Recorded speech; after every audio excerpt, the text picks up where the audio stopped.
Stop ignoring lighting. Cheap homes overlight. Luxury homes use shadows intentionally. They light moments, not ceilings. Let me show you what happens when you pay attention to your lighting. Lighting may be more important than decor, and here's why. Lighting has a physical, mental, and emotional impact on us. Start by thinking about how the color blue makes you feel. Maybe you feel relaxed, like you're at the spa, like you're sitting at the ocean, listening to the waves crash against the shore. It is a calming color. How about the color red? Maybe you feel energized, stimulated, even on edge. And yellow? Yellow feels cozy and inviting. It feels safe. Think about how you feel when you walk into a dimly lit restaurant. You feel safe, you feel cozy, you feel intimate, you feel like you can connect.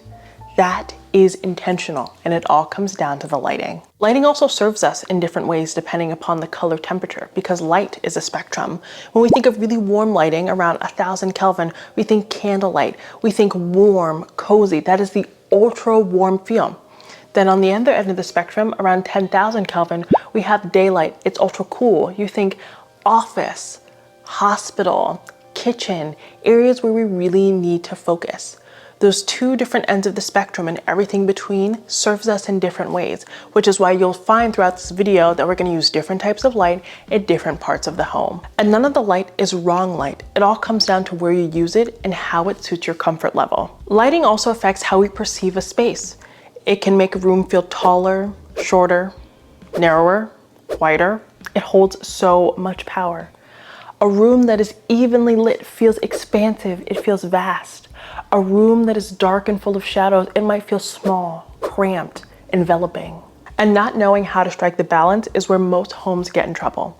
But I'm going to teach you how to tackle that today. So let's talk about why most homes are overlit, because I think this is a problem we all have. We focus on our overhead lighting, our chandeliers, the lighting in the middle of the ceiling, and call it a day. Because we think to ourselves, oh, well, there's a light shining all over the room. That's going to help it feel bigger. My job is done. But the goal of lighting isn't always to make a home feel bigger. It is to make the space feel intentional. And I think the best way to make this digestible is to break it down into my 3 core uses of light. Use number 1 is to highlight. Whether you're highlighting architectural details, decor, artwork, we are drawing focus to something. Second is to make a space functional. We need to be able to see to do what it is we need to do. And third, to create ambiance. Most homes are lit primarily for visibility, and that's very, very important. That's of utmost importance. But we don't think about ambiance, we don't think about emphasis, and things start to feel very sterile. So perhaps the space feels flat or overexposed. When the lighting is just coming from the ceiling, it doesn't allow for shadows and contrast. And shadows and contrast are truly the source of visual interest when it comes to lighting. So today, I'm not going to tell you to remove lights or buy tons of things. I'm just going to tell you to edit what you already have. And if you take away anything from today's video, know this: if everything is lit, nothing is special. Now, before we get to turning on our lights and doing all the layering, I need to break down the 3 types of light. We already talked about the core uses, but there are 3 different types of light: ambient lighting, accent lighting, and task lighting. Your ambient lighting is your foundational lighting. This is your overhead lighting, your chandelier, the light that shines in through your windows. Next, we have task lighting, like the floor lamp you see behind me, that would help me read, sew, do any fine detailed activity. It's the lighting that sits above your kitchen island. It's the lighting that sits underneath the cabinetry in your kitchen.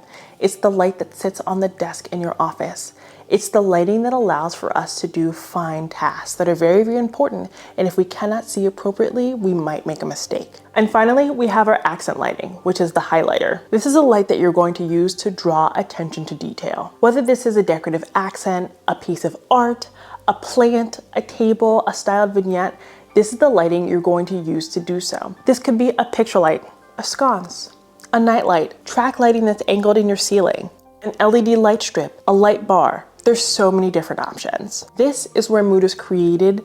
This is where we have that contrast. Because at the end of the day, light needs darkness to be interesting. The best thing you can do to properly light your home is to look out the window. Our windows tell us everything we need to know about lighting in our home. The goal is to look at how the light shines into your home, the natural shadows that it creates, and lean into those. You also want to lean into the type of light that's coming through the window. The lighting in the morning is energizing. That's what we want to have at home. So we're going to lean more to that cool daylight color or a more neutral color. We're not going to do the warm lighting in the morning. If you have lights in your bedroom, even if you don't have a window, that's the type of lighting you want to emulate with your smart lighting or otherwise. Then in the evening, when the sun starts to set, that's when we want to turn on those warmer lights. We want to switch from being energized to being relaxed. And that warm, cozy lighting is going to help do that. That's when we're going to turn on our lamps. That's when we're going to turn on our candles. That's when we're going to start to wind down. And our lighting is going to be so crucial in allowing us to do that. Remember that a room shouldn't feel the same at 8 in the morning as it does at 8 in the evening. So how are we going to make this happen? I am all about the practical. I don't think that turning on 20 lamps 20 times a day is going to be feasible for anyone. So I want you to invest in smart lighting. You only have to do it once and it's going to be so powerful in your home. First, I want you to sync the lights in the room by the type of light. So if you have task lamps as I do, they're going to be synced together so that whatever color one is, the other one also is, so that they complement each other and they feel like a unit. Smart lighting is also going to be very important for those of you who want light that extends beyond the yellow and the blue and the white. If you want red light, green light, all of the different variations to maybe emulate what you're watching on television, the music that you're listening to, the book that you're reading, smart lighting is going to allow you to do so because there are different scenes that they come with and the color options are just so much more vast. If you just want to stick to the normal spectrum of light, you don't need to get smart light bulbs. You can just get smart plugs. Smart plugs are great because you can put them on a timer, so every day at a certain time they can turn on. This is especially good in the bedroom because you can have your lights turn on at a certain time in the morning to help wake you up and turn off at a certain time in the evening to help put you to sleep. It will basically automate what you're doing so that you don't have to think about the lighting every day. It can become a part of your routine and the lighting can almost train you. Next, I want you to have plug-in night lights and LED light bars. These are going to allow you to illuminate spaces where lamps don't make sense. A lamp in your bathroom, if you have a vast bathroom, that's great. If you have a vast kitchen, that's great. But for most people, that just isn't practical. This is going to allow you to have that layered lighting look without sacrificing function. That plug-in sconce is gonna go into that electrical socket. It's gonna shoot light upwards and downwards. It's gonna give you that warmness in a space that's normally totally cool. Those LED light bars are gonna draw attention to maybe vignettes that you've styled. They're gonna guide your light when you don't wanna turn on overhead light and totally throw your circadian rhythms off. These lights are so powerful and you can layer them all throughout your home. On side tables, nightstands, underneath any type of cabinetry, inside of drawers. Anywhere that there's a shadow that you want to extinguish, this is where you want to put those lights. But don't forget, shadows are very important. If everything is lit, nothing is highlighted. So we want to have space of rest, just as we want negative space in every part of design. That's why we don't totally cover our walls and artwork and decor and stuff like that.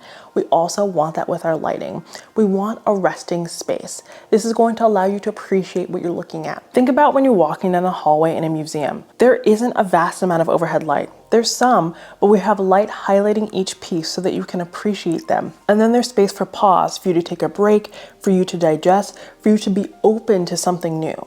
That's what we want with lighting in our homes as well. And it isn't just about lighting particular items. This can also be about highlighting architectural details.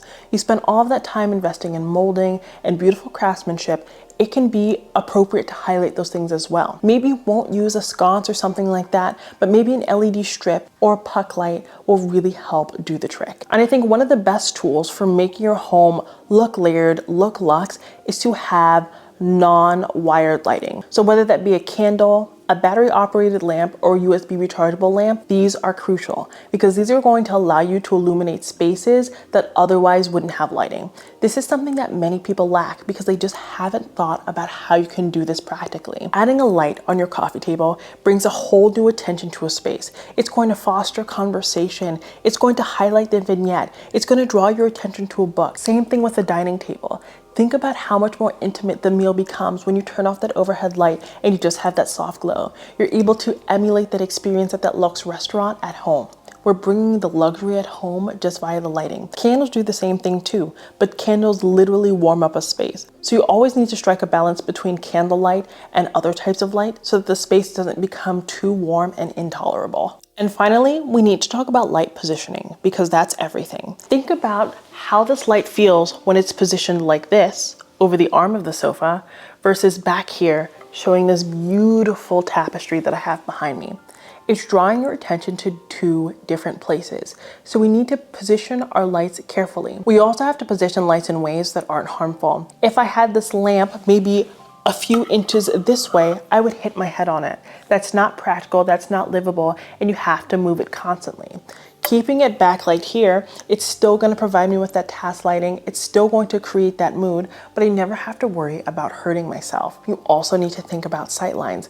We might want to put lighting somewhere to illuminate something or to help us perform a task, but it might block a sight line. And you have to think about how we experience things head on and how we also experience things when we're looking to them from the side and all of the different layers of that styling. And don't forget that all of the rules that I've shared also apply to your overhead lighting. You can always switch out the light bulbs in your overhead lights. I only have overhead track lighting in my home. And of course you can manipulate track lighting to, point at certain things, but I don't do that because my light is limited. Instead, I have my track lighting all with smart light bulbs. So I'm able to change the light to fit whatever mood that I have. And I can create scenes that are on a schedule that will suit where I am. You can do the same thing with overhead lighting that you do for tabletop lighting. And this is something that people frequently forget. And if you're doing something electrical and this is taking things to the next level, you can always wire some of your overhead lighting different from your other ones so that one switch might turn on a chandelier and another switch might turn on your can lights, so that you have two experiences that you have separate control of. Lighting is one of the most powerful things when it comes to interior design.